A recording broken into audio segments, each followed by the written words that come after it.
everybody, it's Dave and Emily, and it's Just a Minute with Dave and Emily. We're going to play a little game. I'm Emily. So, Dave, we're going to play a little game. Okay. You're someone that's interested in buying a house, and I am a real estate agent. We just met. You don't know me from Adam. I don't know you from Eve, et cetera, et cetera.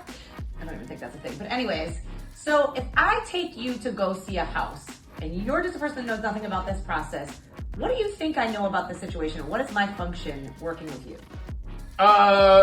Well, I'll be honest with you, it's hard for me to take myself. You're an actor. I would think you knew a lot about the house. So you think maybe I was selling the house? Maybe. Maybe? Yeah. And you think that I probably have something to do with what's going to happen with the house being sold? Maybe. Yeah, you're going to be involved with me buying the house. Okay, so my job, you would think, is probably working to sell the house versus maybe working with you to buy the house. Potentially, yes. Okay, so let's go over now. Switch back. Now you're Dave, the real estate agent. Dave, define a buyer's agent. A buyer's agent is a real estate agent who's working with a buyer to help them purchase a property. They have an agreement with that buyer that makes them, they're working for them.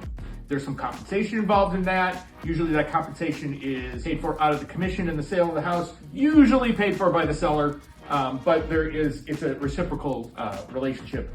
As the buyer's agent, I am legally required to put your best interest first. I can help you negotiate. I can help you write all the stuff, the paperwork. I can give you advice, things like that. Right, so to make the picture clearer and to unwind all of that nonsense that Dave just said, just kidding, it was really smart. There's two functions in a real estate transaction, not always, but often. And the best way I think that it works out is when the seller has an agent advocating for them and when the buyer has an agent advocating for them. The listing agent sells the home, they're advocating for the seller, the person who lives in the home that is selling it and moving away.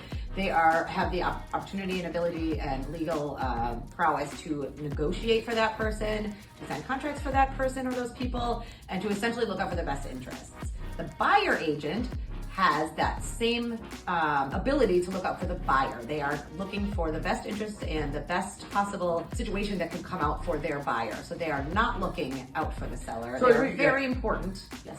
The word agent is important. If you're a sports fan and you hear about athletes who have agents, it's exactly the same relationship. So when I'm working with a buyer, I'm their agent, I negotiate for them, and I help them get the best deal possible.